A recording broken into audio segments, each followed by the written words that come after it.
Muy buenos días, Señor. Gracias por estar aquí con nosotros. Bendito eres. Y qué bueno que cada mañana nos da la oportunidad de decir bendito eres. Pero habrá oportunidades también innecesariamente, muy necesarias para decirte bendito eres. Bendito eres porque cuando recibimos algo bueno te bendecimos. Pero bendito eres porque cuando hasta en el momento adverso, sabiendo que tú permites todas las cosas, te bendecimos porque ¿cómo bendecir? ¿Cómo no bendecir a quien nos bendice no solo con las cosas buenas, sino con las situaciones difíciles para formarnos, para crecer, para corregir nuestros pasos? Porque muchas veces nosotros decimos, ¿por qué pasa la dificultad? Y no nos detenemos en lo didáctico de la dificultad. La dificultad puede ser porque estamos equivocando y tú nos dejas tropezar. Pero otras veces yo sé que podemos entrar en esa duda, pero Señor, si hice todo correcto, ¿por qué permitiste que ocurriera esto? Tratar de explicar todos tus motivos no es fácil porque no tengo tu mente, Señor. Pero sí he entendido que muchas veces tú nos dejas tropezar no en nuestro pecado, porque en esa área no estamos pecando ya, porque tú nos has limpiado ya, pero nos sensibilizas. Nos hace ver al que nos lleva a tropiezo, porque tal vez ya no tropezamos por nuestro propio pecado, pero sí porque otros nos llevan a tropezar, otros conspiran, otros hacen mal. Y eso nos da la oportunidad de hacer lo que no hace el hombre natural, que es orar, interceder, suplicar por quien ultraja, por quien persigue, por quien maldice. Por eso es que también los santos del Señor, los apartados del Señor, los que han sido limpiados por tu sangre y por tu palabra también, Señor, por supuesto, tenemos que sufrir también los embates, los problemas, las situaciones difíciles de quienes no andan conforme a tu palabra, a tus mandamientos. Para nosotros tener reacciones sobrenaturales, espirituales y no carnales. Porque si estos malvados, si estos pecadores solamente le hacen maldad al hombre natural, al carnal, al que es pecador como él, o tal vez menos pecador, pero igual, si le hacen solo daño a quienes no saben qué deben hacer con quien ultraja y persigue, ¿quién orará por ellos? ¿Quién les corregirá? ¿Quién les exhortará? ¿Quién les amonestará? Por eso también debemos sufrir las consecuencias de un mundo caído donde tú nos puedes librar de todo mal. Pero viviendo estas cosas, tenemos la oportunidad de interceder, de clamar, de enseñar, de corregir. Por eso, por eso es necesario vivir las cosas que vivimos. Señor, no es una oración planeada. Ni siquiera meditaba en eso esta mañana al despertar. ¿Por qué has puesto estas palabras en mí? Porque creo que tú has puesto esta súplica y este entendimiento también de las razones, de una de las razones fundamentales por las que nosotros, los que ya queremos caminar en tu senda de justicia, somos víctimas de la injusticia por nuestra reacción puesta por ti, Señor, porque tú produces el querer como el hacer por tu buena voluntad. Porque en nosotros está delegada la reconciliación como embajadores de Cristo para decirle al mundo reconcíliense con Dios. Porque tenemos que estar en la oscuridad para hacer luz. Perdónanos porque a veces como luz queremos solamente estar donde está la luz. O sea, nunca andar en valle de sombra y muerte. Pero cuando incluso en tu palabra dices que andaremos en valle de sombra y muerte y muchas veces llevado por ti, es porque en esos valles de sombra y muerte necesitan ver la luz. Perdónanos porque podemos hasta renegar de eso, Señor. ¿Por qué tengo que ver el mal? Para que el mal vea el bien que tú has hecho en nosotros. Dándole la vuelta a esa, a veces, recriminación que hacemos, a esa queja, a esa incertidumbre. Y aquí, gracias por dejarme esto claro. ¿Por qué tenemos que estar en la oscuridad si somos luz? Porque los que están en oscuridad necesitan ver esa luz. Pero también para ser perfeccionados, para poner en evidencia si somos luz verdadera o somos solo luz cuando las circunstancias son favorables. Porque así como en la oscuridad podemos mostrar la luz a otros, podemos ver también nuestra falta de luz y corregir nuestros pasos. El soldado no se prueba en la paz, se prueba en la guerra. Se prepara en la paz para ser probado en la guerra. El Hijo de Dios se prueba en, en la paz de su aposento, de ese tiempo a solas contigo. Se prepara allí para ser probado entre los que no te aman, entre los que son tinieblas, para saber cómo estamos nosotros, Señor, pero también para que otros tengan la oportunidad. Así que más nunca debemos tener esta queja de, Señor, ¿por qué tengo que ver el mal? Y más bien, porque así el mal ve el bien que tú has hecho en nosotros. Gracias, Señor, por esta muestra de tu cuidado y porque nuevamente, como ya ha pasado, suele pasar estas mañanas, tú me das palabra, pero antes de la palabra que se ha escrito, se ha estudiado, se ha orado, porque no es palabra que nace de la carne, o por lo menos pretendemos que nunca sea de la carne, sino lo que tú nos vas mostrando a nosotros. Tú incluyes otro tema y muchas veces ha sido a través de la oración. Esto no estaba contemplado. ¿Por qué tenemos que estar en la oscuridad? Para los que están en oscuridad vean la luz. ¿Por qué tenemos que estar entre malos? Para que los malos vean el bien que tú pones en nosotros. Pero también para ver si somos luz y si el bien ya es soberano en nosotros o todavía no hemos permitido que tú hagas la obra. Gracias por esto agregado en la oración. Y ahora, danos la sabiduría para tu palabra. Danos la sabiduría para poder comprender tu palabra. Refresca nuestra mente para memorizar tu palabra y dinamiza, pon en nosotros el querer como el hacer por tu buena voluntad para que la palabra sea ejecutada rápidamente, diligentemente, pero también eficientemente, porque no por hacerlo rápido lo vamos a hacer de forma tropezada, sino con tu sabiduría para glorificarte a ti, porque nuestra vida está ahora destinada a glorificarte a ti todos los días. Señor, gracias por lo que has hecho hasta ahora, lo que estás haciendo en este momento y lo que harás. Bendecimos tu santo nombre, nuevamente dándote gracias por lo que tienes para nosotros hoy. Amén. Amén y buenos días a los que se suman a este tiempo tan especial. Luego hacemos los saludos pertinentes, ¿verdad? Luego hacemos los saludos afectuosos.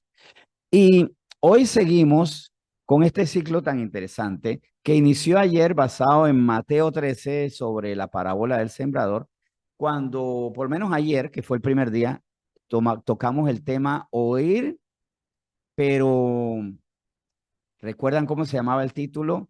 Oír, pero no entender. Y aquí les hice la pregunta porque también se me había olvidado. O sea, si alguien dice, me está haciendo un examen, no, es que tampoco me acordaba. Oír, pero no entender. O sea, ¿cómo era el título exacto? Como, sí sabía cuál era el tema, pero el título exacto, que es muy breve, no lo tenía claro. Hoy el título es Oír y creer, pero no soportar. ¿Soportar qué? Vamos a ver en Mateo 13, tal como ayer estuvimos examinando esto y después vamos a sustentarlo con otros pasajes de la Biblia, pero oír y creer, pero no soportar qué.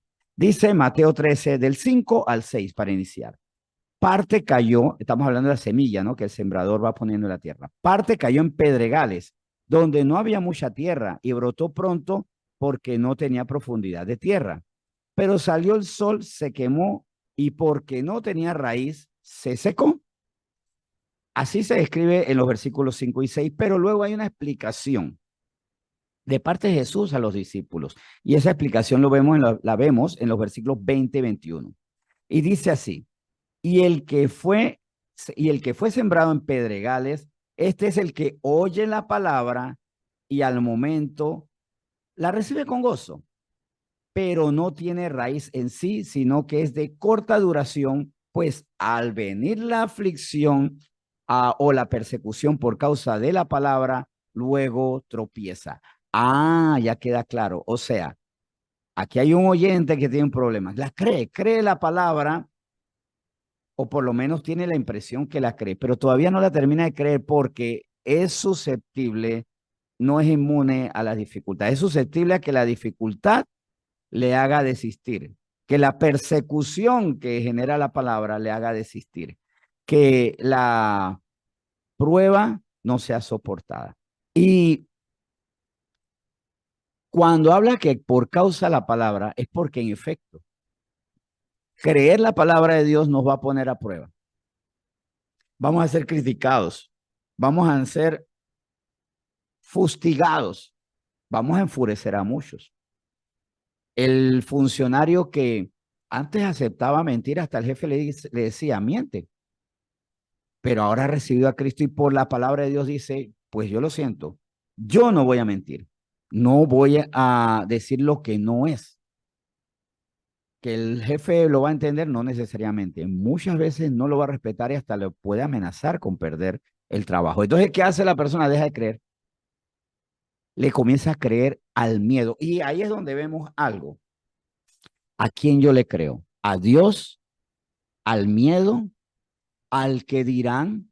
Porque también, digo, hay una situación que es grave, el trabajo.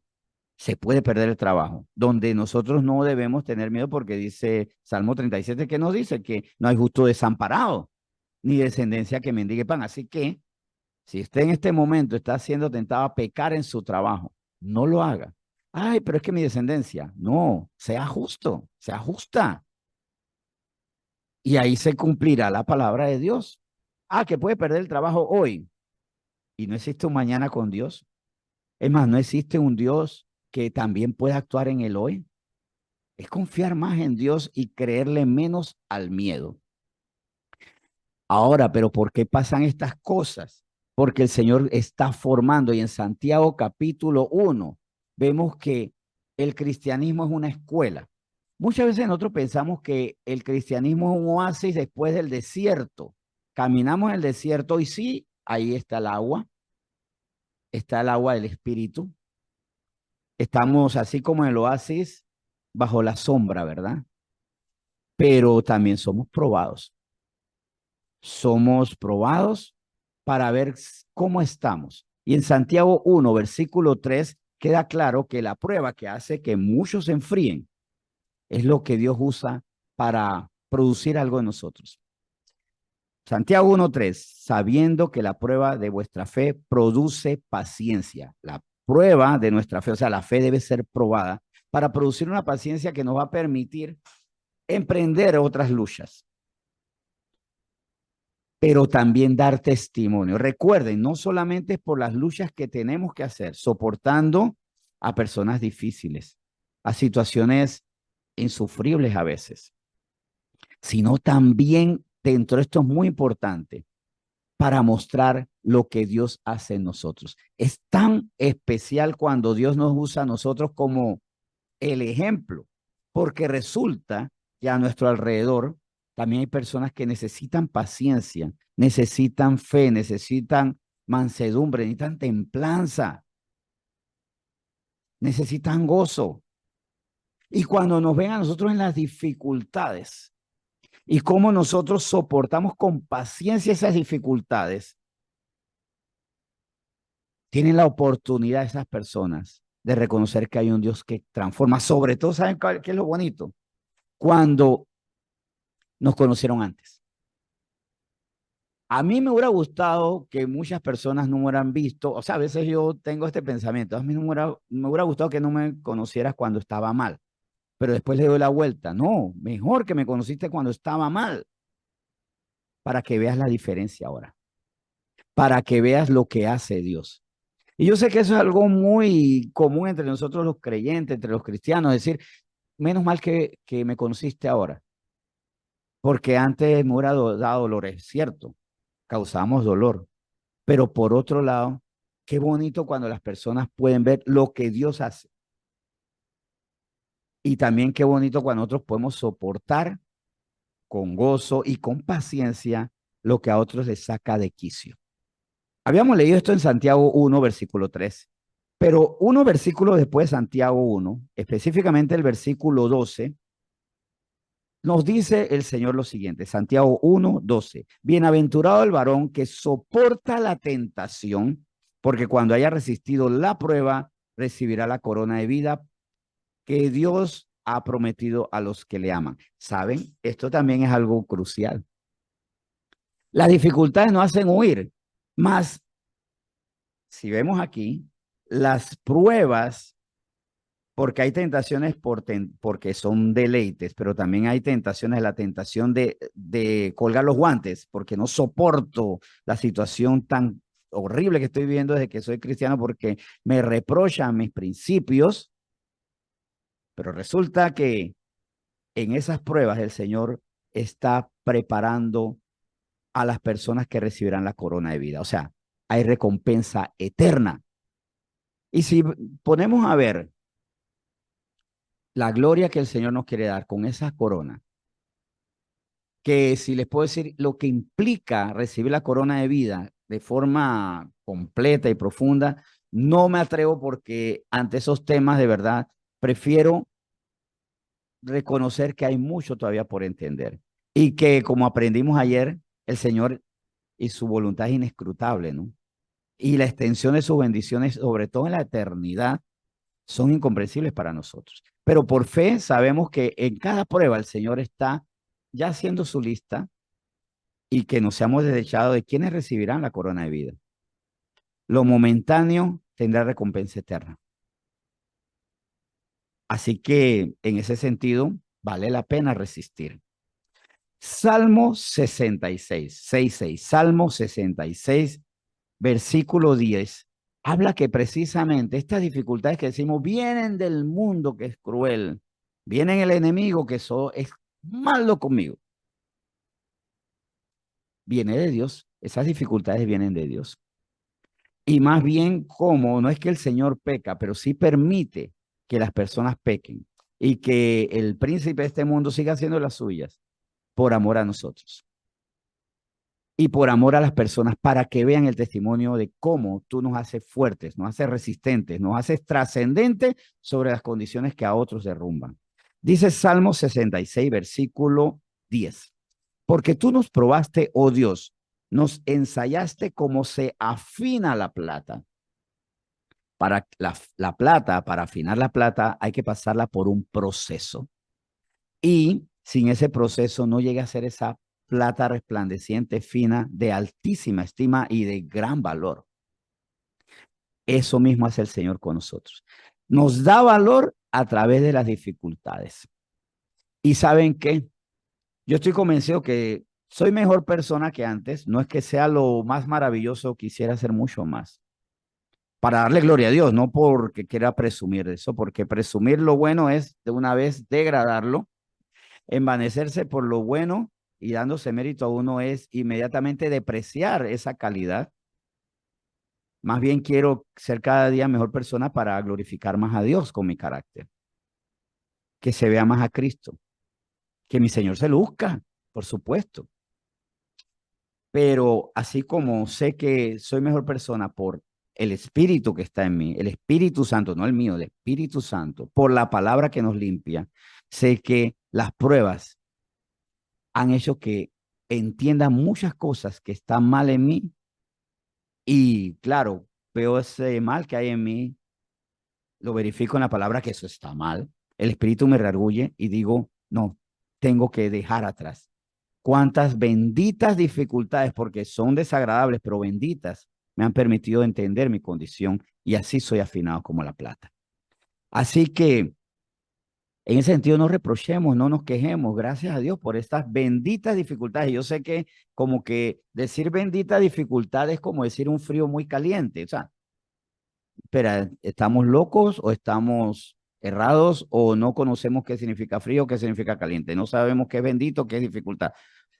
No, toda dificultad que nos mejora es una bendición. Y también con esto, que se nos quite ese pensamiento tan equivocado y que incluso se sustenta con evangelios como el de la prosperidad, que nosotros somos cristianos para que nos vaya bien en todas las cosas siempre, siempre, siempre, y nunca pasemos hambre, y nunca pasemos frío, y nunca nos enfermemos, y decretamos que voy a ser feliz y sano para toda la vida. Mentira, eso es falso. Tenemos que pasar por dificultades. Como recuerden que por eso, con esa solvencia y esa convicción le decía así a los filipenses Pablo, ¿no? Que él sabía vivir todo. Escasez, abundancia, todo lo sabía vivir.